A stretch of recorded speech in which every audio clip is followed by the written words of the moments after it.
Current బాగానే ఉంది అందరిలో. మళ్ళీ ఒకసారి టెస్ట్ చేద్దాం స్పార్క్ ఎంత ఉందనేది. జై భీమ్. వామ్మో, ఈరోజు ముఖ్యంగా విశారదన్ గారు నన్ను రమ్మన్నారు. ఓకే, నిజం చెప్పాలంటే ఉగాది పచ్చడిలాగా అన్ని మిక్స్చర్గా నేను ఆలోచనలలో ఉన్నాను. నేనేమో కంప్లీట్ పొలిటీషియన్గా మారిపోయినా. విద్యార్థి దశ రాజకీయాల నుంచి నేటి వరకు నా ట్రాన్స్ఫర్మేషన్ కంప్లీట్ నేటి వ్యవస్థలో ఉన్న రాజకీయ పార్టీలకు అనుగుణంగా ఆ చట్టసభలో ఏ రకంగా ప్రాతినిధ్యం దొరకన 75 ఏళ్లలో అడుగుపెట్టని కులంలో పుట్టిన నేను దాంట్లో ఎట్లా అడుగు పెడదామా అని ప్రయాణం సాగిస్తున్న దాంట్లో క్షత్రియంగా ఏదో ఒక పంతాన్ని ఎంచుకొని దాంట్లోనైతే అడుగు పెట్టాలనే ఒక రూపంలో తిరుగాడుతున్నటువంటి తెలంగాణ బిడ్డని. కానీ ఇక్కడికి వచ్చినాక ఒక కళ గన్నపాలు అనిపించింది. అబ్దుల్ కలాం గారు చెప్పినట్టు గుర్తొచ్చినాడు. ఒక చక్కటి కళను కానీ సాకారం చేసుకోవాలి అని వారు చెప్పింది గుర్తొచ్చింది. ఈ వేదిక మీద నేను ఒక కళ గన్నా. ఆ కళలో మన ఏదైతే పోరాటం చేస్తూ ఉన్నామో అది సిద్ధించినట్లుగా ఇక్కడ ఉన్నటువంటి ఈ సభలో మీరంతా ఎమ్మెల్యేలు ఎంపీలుగా కనిపిస్తూ ఉంటే,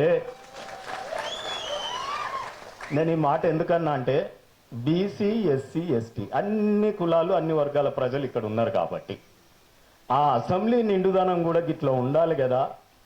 ఈ రకమైనటువంటి అసెంబ్లీని నేను చూడాలనుకున్నా కదా. ఈ మధ్యలో నన్ను రావు రెడ్డి అని పిలుస్తున్నారు కొంతమంది మీడియాలో. ఎస్, నేను ఎందుకు మీరు అంటున్నారు? అది ప్రజాస్వామ్యంలోని అసెంబ్లీ కాదు నాయనా, రావు రెడ్ల కుల సంఘ భవనము అని చెప్పి మాట్లాడుతూ ఉన్నా నేను గతకు కొంతకాలం నుంచి. డెఫినెట్గా అట్లీస్ట్ రొటేషన్ పద్ధతిలోనైనా అన్ని వర్గాలకు, అన్ని కులాలకు, అన్ని మతాలకు ప్రాతినిధ్యం దొరకాలి కదా. చట్ట ప్రకారం ఈ సమాజం కానీ పుట్టుకతోనే గుర్తించినటువంటిది, రాజ్యాంగం గుర్తించినటువంటిది. ఎక్కడ పోయినా మతం ఏంటి, రిలీజియస్ ఏంటి, కులం ఏంటి అని అడుగుతున్నప్పుడు మరి ఆ జాతులలో వాటికి ఉన్నటువంటి అట్రాసిటీస్ని అందించినప్పుడు మరి మేము సైతం ఈ ప్రజాస్వామ్యంలో అసెంబ్లీలో అడుగుపెట్టాలని ఉంటుంది కదా. గా పోరాటానికే విశారదన్ గారు ఎంచుకున్నటువంటి ఈ బాట చాలా బాగుంది కాబట్టే కొంత ధైర్యం చేసి నేను కూడా ఇక్కడికి వచ్చిన. దీనికి తోడుగా నిజంగా తెలంగాణ విట్టల ఆరోగ్యం అస్సలు బాగలేదు. అయినా మీరే ఒక టానిక్ అయిపోయినట్టు ప్రతి సభ తెలంగాణలో జరుగుతున్నటువంటిది ఆయనకు టానిక్ లాగా భావిస్తూ వస్తా ఉన్నాడు. నిజంగా కూడా వీరందరి ఆశీర్వాదంతో నువ్వు చాలా గొప్పగా రాణిస్తావని చెప్పి నేను కోరుకుంటా ఉన్నాను. చాలా అస్సలు బాగలేదు వారి ఆరోగ్యం.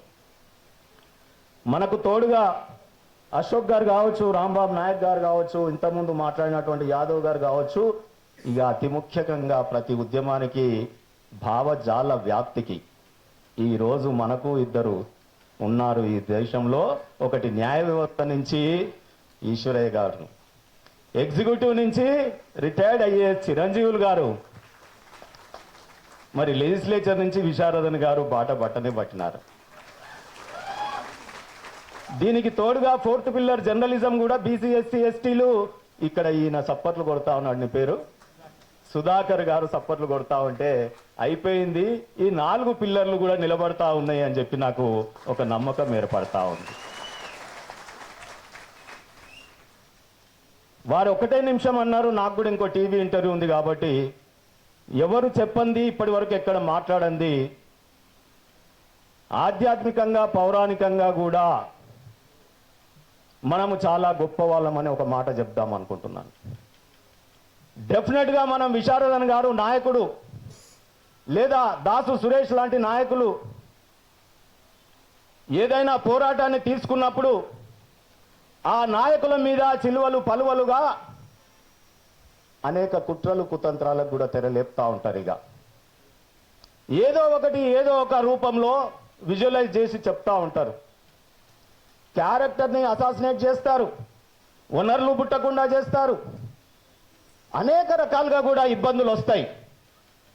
కానీ ఇలాంటి నాయకులను కాపాడుకోవాల్సినటువంటి అవసరం మన తెలంగాణ ప్రజలది, మనందరిది అని చెప్తా ఉన్నాను.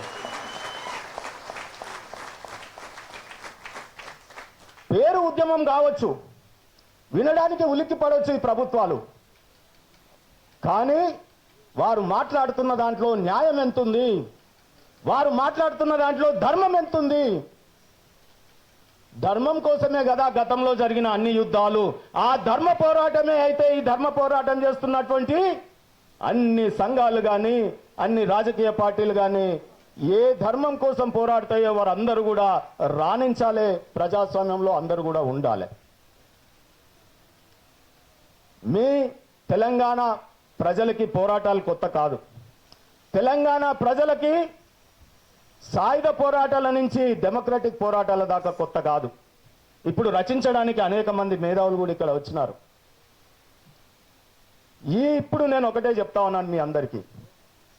ముఖ్యమంత్రి రేవంత్ రెడ్డి గారు తన కులం మీటింగ్లో ఏమన్నారు? పరిపాలన మా యొక్క వతన్, మాకు పరిపాలనలో మెలకువలు తెలుసు, మేము మాత్రమే చెయ్యగలమని చెప్పినారు. మాకు పద్మ నాయకులకు మాత్రమే పోటీ ఉందని చెప్పినారు ఒక సభలో. అంటే ఆ రెండు కులాల మధ్యనే పోరాటం, మేము మాత్రమే రాజులం, మేము గెలిచినోడు రాజు, ఓడిపోయిన రాజులం మేమే ఉండాలి, ఒకరు కొంతకాలం ఇంకోరు కొంతకాలం అని మాట్లాడినారు కదా. మీకు సూటిగా చరిత్ర పౌరాణికంలో నేను విన్నది, నేను చదివింది, నేను ప్రాక్టీస్ చేస్తున్నది మీ దృష్టికి తీసుకొస్తా ఉన్నాను. ఆనాటి శ్రీకృష్ణుడు ఏ కులం వాడు? యాదవుడే కదా. మరి ఆయన యాదవుడైనప్పుడు బీసీ ఒక యుగంలో పరిపాలన చేస్తే దేవుడైపోయినాడు కదా.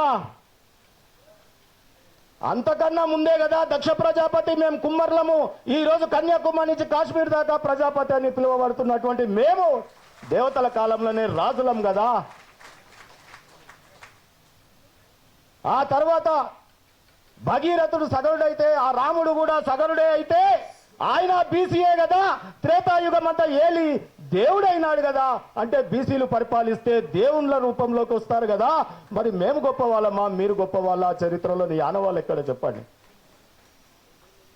అదే రకంగా ఇంకా ముందుకొస్తే నేటి కాలంలో శాలివాహన చక్రవర్తి కుమ్మరివాడైనప్పుడు ఈ దేశాన్ని పరిపాలించినప్పుడు ఈ దేశానికి ఈ రోజు వరకు కూడా నువ్వు ముహూర్తాలు పెట్టుకొని ప్రమాణ స్వీకారాలు చేస్తున్న క్యాలెండర్ ఆ శాలివాహన క్యాలెండరే కదా.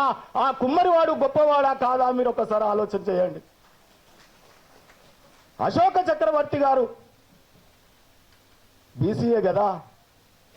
ఇంతెందుకు మీరు అనొచ్చు, చక్రవర్తుల పేర్లు చెప్తున్నాం, దేవతల పేర్లు చెప్తున్నాం, నేటి కాలంలో రాజకీయాలలో చెప్పండి అని అంటే ఈ రోజు కర్పూరి ఠాకూర్ నాయి బ్రాహ్మణుడు అయితే పరిపాలన చేస్తే ఈ రోజుకు దేశ ప్రభుత్వాలు అవార్డులు తీసుకుంటా ఉన్నారు కదా.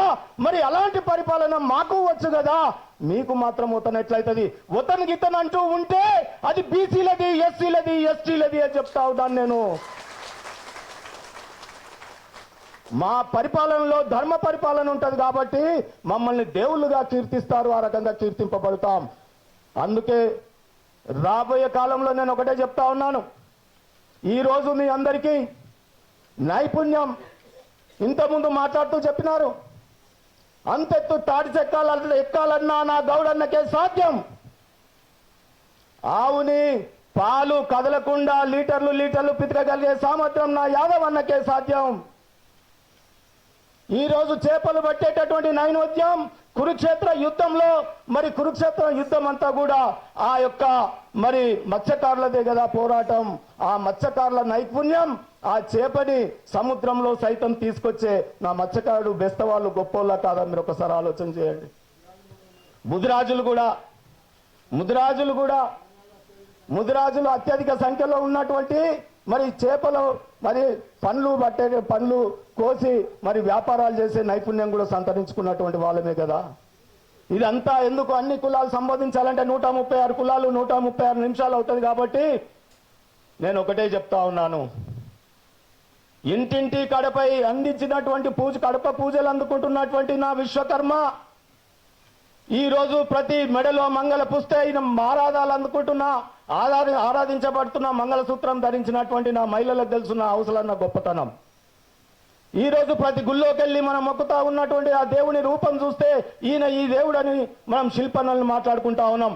రొట్టె పెంకలను అందించిన మా హౌసులన్నకు తెలుసు. అదే రకంగా అన్ని కులాల వరుసగా చెప్తూ పోతే టైం అవుతుంది. కాబట్టి నేను ఒకటే కలగంటా ఉన్నాను, 60-70 ఏళ్ళు 100 ఏళ్ళు కలిసి బతికినటువంటి నా అమ్మమ్మ కావచ్చు, నాయనమ్మ కావచ్చు, నా భార్య కావచ్చు, నా తండ్రి కావచ్చు, నా తాత కావచ్చు, శరీరాలు కలిసి సంవత్సరాలు కవలింతలు పెట్టుకుంటామే. ఆ చనిపోయిన తర్వాత ఆ శవాన్ని శ్మశాన్ ఘాటుకు తీసుకుపోయిన తర్వాత ఆడ నా కాటి కాపరికి ఒప్పజెప్పి ఇటు నుంచి ఇటు నిప్పు పెట్టి ఇటే వచ్చేసేటటువంటి ఆ శరీరాన్ని, అప్పటిదాకా ముట్టాడినటువంటి శరీరాన్ని ఆడ వదిలేస్తే నా కాటి కాపరన్నా కాల్చి బూడిద చేస్తే ఆత్మ శివుల్లో ఆలింగనం చేయాలని కుక్కలు నక్కలు పీక్కకుండా తినకుండా ఆ శరీరాన్ని కాపాడినటువంటి అదే రకంగా మరి ఆ కాటి కాపరి యొక్క కొడుకు నాలాగా లాయర్ అయితే లీడర్ అయితే అసెంబ్లీలకు రావద్దా? మీరే చెప్పండి. ఎవడబ్బా సొత్తు కాదు. అందుకే బీసీ ఎస్సీ ఎస్టీ ఉద్యమంలో విఠల్ గారు చెప్పినట్టు బీసీలు ఎంబీసీలు సంచార జాతులు అనేక మంది ఉన్నారు. పరుగున పొద్దున్నే సంటి పిల్లకు పాలిస్తూ నెత్తిలో తట్ట పెట్టుకుని వెళ్ళే నా పూసలవ్వ కూడా ఎమ్మెల్యే కావాలి.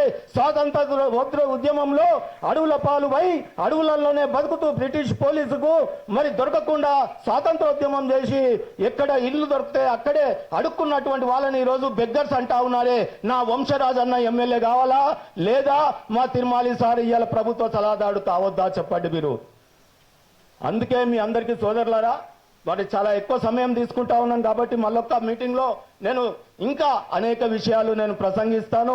మీ అందరికీ కూడా ఇంత చక్కటి అవకాశం ఇచ్చినందుకు మీరందరూ కూడా విశారదన్ గారు నాకు అత్యంతమైనటువంటి మరి గురుతుల్యులు. ఎందుకంటున్నా ఈ మాట అంటే నా గన్మెన్ని నేను ఒకనాడు ఊకే సెల్లు చూస్తుంటే నేను కోపడ్డా. ఏందయ్యా ఊకే సెల్లు చూస్తున్నావు, నా డ్యూటీ చేస్తావా, నువ్వు సెల్లు చూస్తావా అంటే, సార్ ఇది ఒక విశారదన్ మీటింగ్లు ఇట్టున్నా తప్ప నేను ఏ సినిమాలు చూస్తలేను సార్ అని చెప్పి. ఇది సత్యం. ఆ తర్వాత నాకు అంటించాడు. ఆ సెల్లు చూసుకుంటా మరి విశారదన్ ప్రసంగాలు విని ఏ పార్టీలో తిరుగుతున్నామో లేకపోతే ఎక్కడ మేము ఏ ఉద్యమంలో ఉంటున్నామో, కానీ విశారదన్ గారు ఎక్కడ నడుస్తున్నాడు ఏం మాట్లాడుతున్నాడో నిత్యం మేము సెల్లులో కానీ నిజంగా కానీ చూస్తూ ఉన్నాము. అంటే మరి అంత గొప్ప మహనీయుడు మీకు నాయకుడుగా ఉన్నప్పుడు ఆ నాయకుడి వెంబడి మనం అందరం కూడా ఈ మధ్యకాలంలో మన కుట్రలు చేస్తారు నాయకుడి మీద. మీ అందరినీ మళ్ళొక్కసారి పిలుపునిస్తా ఉన్నాను. మీడియా ఛానళ్ళు దొరికింది కదా అని యూట్యూబ్లలో కూడా ఒకరి మీద ఒకరు బురద చల్లుకుంటారు. కానీ మన గమ్యం పోరాటం ఒకటైనప్పుడు మనం ఎందుకు తిట్టుకోవాలి? అందుకే పాయలుగాన ఏ ఉద్యమమైనా బీసీ సంఘాలైనా అది ఎవరైనా కావచ్చు. కాబట్టి మనం అన్ని ఉద్యమాలను కూడా పాయల్ బాజే అన్నట్టు ఎవరికి పాయల్ బాజే అవుతుందో రాబోయే కాలంలో ఈ పాయలన్నీ కూడా నదిగా మారి సముద్రం ఉప్పెనలాగా మారి ప్రజాస్వామ్యంలో మన అన్ని కులాలు కూడా ఎమ్మెల్యేలు ఎంపీలు కావడానికి అవకాశం రావాలని కోరుకుంటూ జై భీమ్, జై భీమ్.